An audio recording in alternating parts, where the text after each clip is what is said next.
So anyway, so this what happened. So a person that I know who's very dear to me, she found out about we got into some discussion about like dispensationalism and stuff, or or what they call replacement theology, and she was telling me that basically it's anti-Semitic. And she sent me these videos, and she sent me this website and stuff, and I was like, "Wow, okay." So, but I mean, I looked at these videos and they're bizarre, but I wanted to show you guys because I wanted to show you guys how a lot of the arguments on that side of it are just not that strong, you know. Just to start us off, I'm gonna do a live about devoted to this soon. Yeah, man, praise the Lord, bro. But yeah, check this out, man.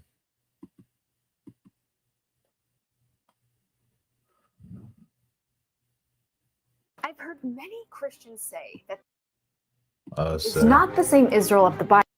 I've heard many Christians say that the Israel of today is not the same Israel of the Bible. This, my friends, is the dangerous doctrine of replacement theology. The replacement theology in Christianity basically teaches that the church has replaced Israel and the Jewish people. And no, not all Christians believe in this doctrine. So why is replacement theology so dangerous to both Jews and... Not all Christians believe in this doctrine. That's true. But the ones that do are a huge minority. And also, or sorry, the ones that do are a huge majority.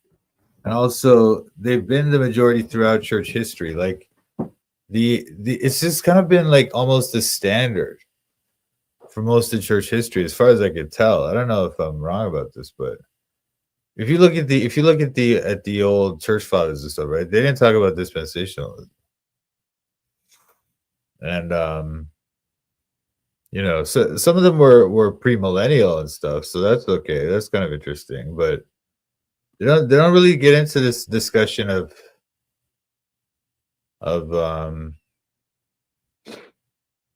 dispensationalism. Yeah, for sure. The Catholics believe replacement theology, as far as I know. Most of the Protestant denominations do, and the only people I know of who don't are like there's Plymouth Brethren people, and then some of the now like a lot of the Baptists and stuff. But anyway, let's see what she says.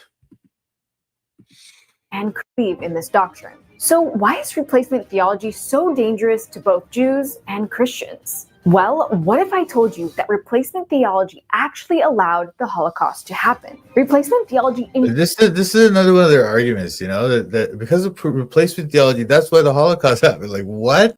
What are you talking about, But they're trying to say that, okay, basically, if you believe in replacement theology, it's anti-Semitic, or just the whole concept of it is anti-Semitic. And so that's what allowed the Holocaust to happen. But listen to what she says. It's kind of dumb.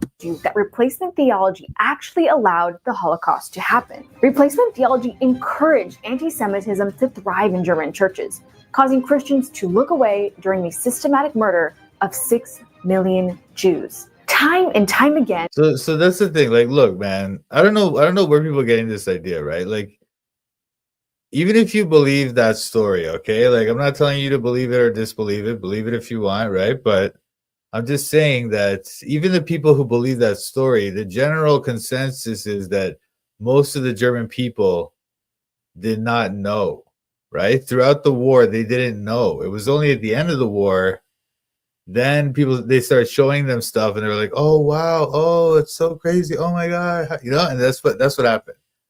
If you believe the story. It's not a story where it's not like everybody in Germany knew, but they just didn't care. That's not what happened, man. That'd be ridiculous. You think the people of Germany are just a bunch of animals that would just let that happen? It's ridiculous. So when people say this, they're just completely just misrepresenting history, and that's not good, right? But this is a very short video. But anyway, she's just gonna make this wild claim and then move on. During the systematic murder of 6 million Jews. Time and time again, Jews have faced the threat of annihilation, and I am appalled that such theology has been allowed to run rampant even today. Time and time again, Jesus faced the threat of annihilation. I don't think that's true either. I really don't. Even if there were like cases of, let's say, pogroms or anti-Semitic sort of like, I don't know, campaigns in certain locations, right? Jews are all over the place. They're spread out all over. So let's say you have some pogrom or something in some part of Russia. It doesn't mean that Jews all over the place are threatened and they're all going to die or anything, you know? So that doesn't make any sense either. This dark doctrine is a silent killer of Jews because it encourages Christians to stay silent when Jews face annihilation. The replacement theology. Why would it do that? Why would it do that? Because even if you think that the church has replaced the Jew or the nation of Israel, right? Let's just say you believe that, right? That wouldn't change the fact that you're supposed to love your neighbor and not hurt people and stuff, right? So it doesn't really change any of the other moral obligations we have towards Jews or anybody else. So that's not true. Theology is deadly for Jews and poisonous to Christian churches.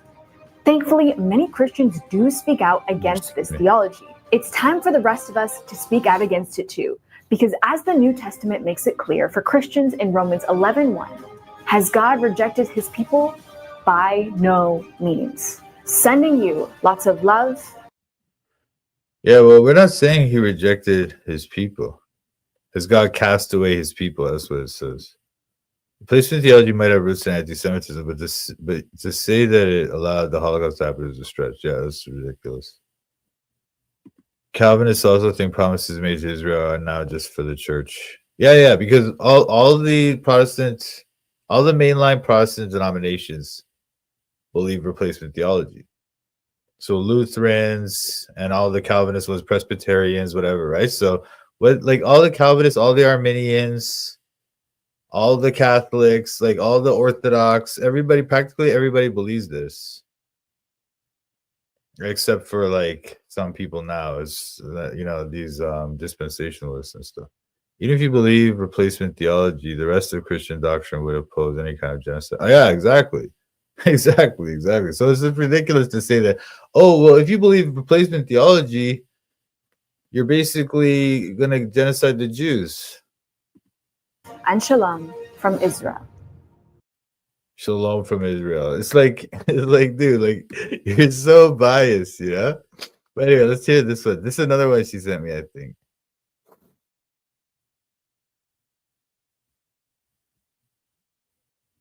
That's what God tells Ezekiel over and over again. What else would you add to that? Well, I think the big problem here in this whole issue of replacement theology is a lack of a consistent literal method of interpretation. You go back to many of the prophets, and they'll take Israel to mean Israel and Judah to mean Judah when all the judgment's taking place. But then when you get to the end of almost all of the minor prophets, there's a great promise of a future for Israel, of a glorious future that I believe are promises of the ultimate messianic kingdom to give them hope. Well, then they change the meaning there, and Israel no longer means Israel. Judah doesn't mean Judah. They transfer all of that to the church, and so it's a. That's not true either. It's like sometimes, for example, sometimes he'll use the phrase Israel, right? Even though the whole kingdom of Israel had already been taken away, right? So I don't know if you guys get this, but there was like Israel. There was the nation of Israel after Moses, and then they formed the kingdom under Saul, and then David was the king over the whole kingdom of Israel, and then Solomon was too. Then after Solomon died, his son, or under his son, it split up, and then there was the southern kingdom of Judea and the northern kingdom of Israel. All right, and then they kind of coexisted. They had their problems and stuff, but then they coexisted for about 800 years or so, and then the northern kingdom got taken away by the Assyrians, and nobody knows where they are anymore. But they were the ones who were called Israel, and then the southern kingdom was called Judah. All right, and then sometimes the northern kingdom, he would call them like Ephraim. But Ephraim is not the whole kingdom, right? Ephraim is just one of the tribes of 10 tribes up there in the north. Ephraim was only one tribe. But the Bible will just say, oh, Ephraim, about all of them. It's referring to all of them, and stuff like that. So the idea that the Bible always just uses these terms very specifically in that way is it's not the case, all right?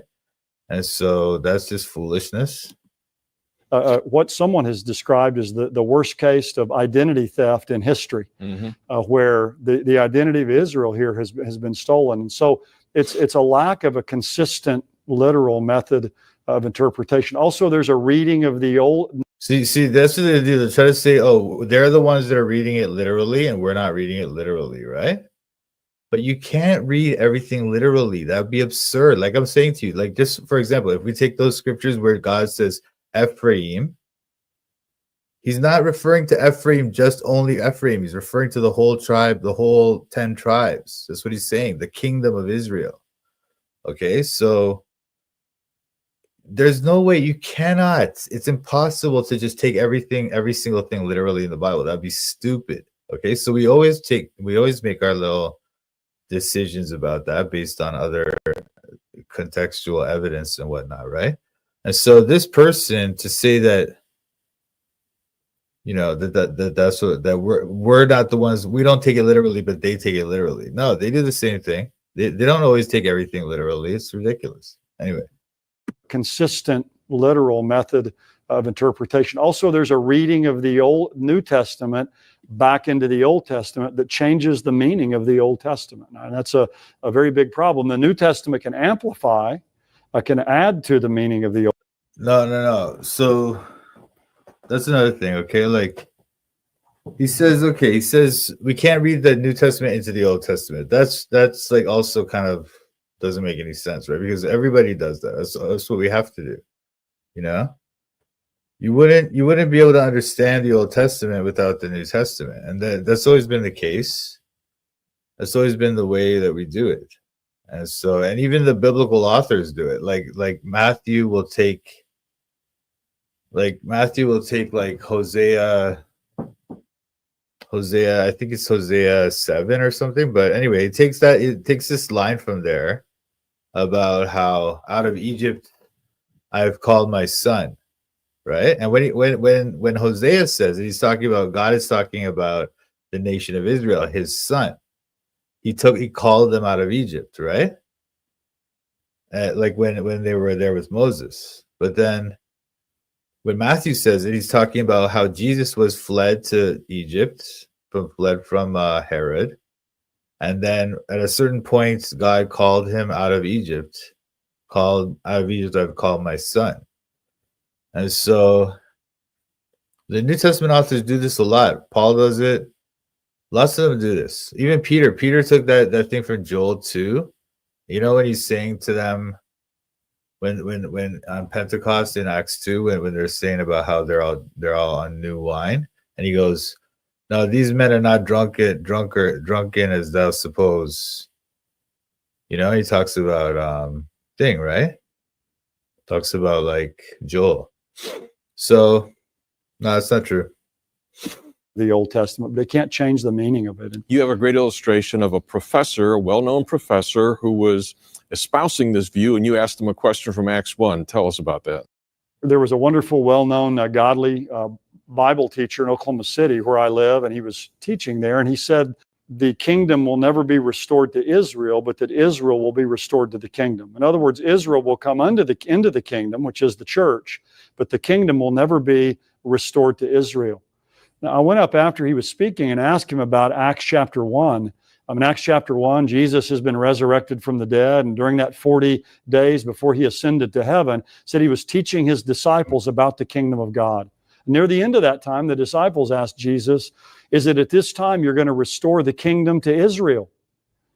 Now, that would have been the perfect time if there was no future kingdom for Israel, for Jesus to say, look, you guys have gotten it all wrong. There isn't going to be a future kingdom for Israel. The church has replaced the promises to Israel. But all Jesus said in response to that is, it's not for you to know the times or the seasons which the Father has fixed by his own authority. You go and be my witnesses.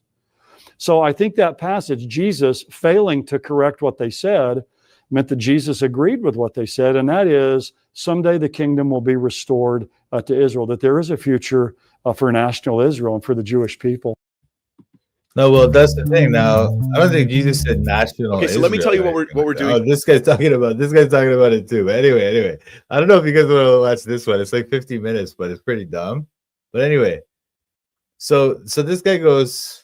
What did this guy say? What did to know the times or the seasons which the Father says someday the kingdom will be restored to Israel, that there is a future for national Israel and for the Jews. Yeah, like did it say national Israel? He said they were asking when will you restore the kingdom to Israel, right? And they didn't even get it at that point. Imagine like how little they knew, right?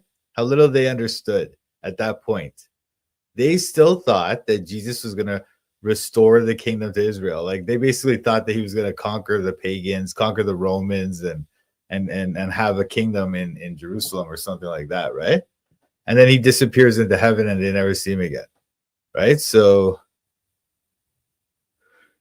that's what happened there. I don't understand why we would think that he necessarily thinks that they're going to have a restored kingdom to national Israel. And if we take seriously what these replacement theologians say, that what like lines in Romans and other places like that, where it seems like they make the argument that we are the seed of Abraham, right? So if that's the case, then restoring the kingdom to Israel would be this end times eschatological restoration of the entire universe, right? That's what they say about it. And it's not that bad of an interpretation. I'm not saying it's right or wrong. I'm just saying that this argument is stupid.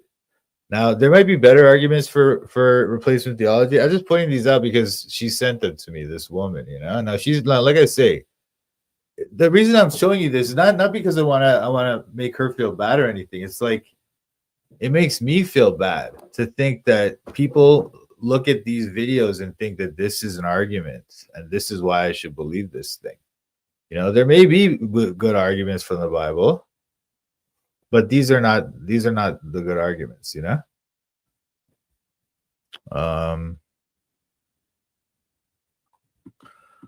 Well, if they really read the Bible literally, then I guess they would have to believe Jesus' tongue is literal. So I know, exactly. Steve Gregg has good videos debunking this. Nah, well, I don't like his take either. He's all right. I mean, I like Steve Gregg. He's like, I like him. I like the way he talks and stuff. He's a good talker, but his arguments about replacement theology aren't that great either. But he's got a lot more kind of depth to what he's trying to say than these people. But this is like the lowest level of replacement theology arguments. But at the same time, I do think that like when you get to the more complex ones or the more kind of sophisticated ones, I don't see that much logic behind that. Replacement theology, it's this idea. Okay, this is the idea. So there were these promises to Israel in the Old Testament, right? But a lot of them didn't come true. A lot of them, they seem to be like end times promises, like the restoration of the kingdom of Israel and all this stuff. It never really happened. So people say now that no, those promises are actually to the church, and the church has become the new Israel. We are now the seed of Abraham. So that's what they call replacement theology, okay? And then there's a lot of people now that say that that's anti-Semitic. And that mostly came about after the Holocaust, the idea that it's anti-Semitic. Gary DeMar. Yeah, I saw the video you sent me. I was looking at part of it. I'll check it out. I don't know. Amen. Thanks, bro. But we'll get to the... Okay.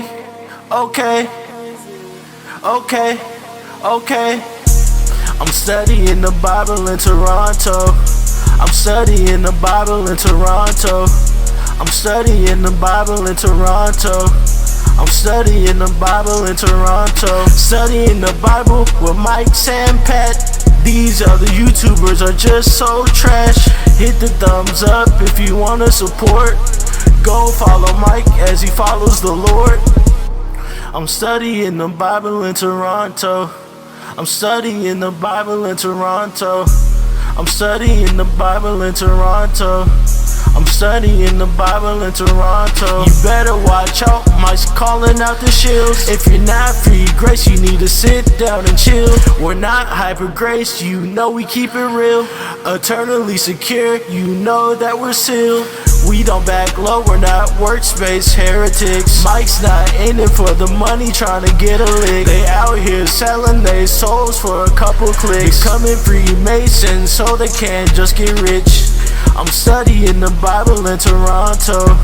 I'm studying the Bible in Toronto. I'm studying the Bible in Toronto. I'm studying the Bible in Toronto. Shout out to Mike Sampat. Check out his channel, Toronto Bible Study. Subscribe and like.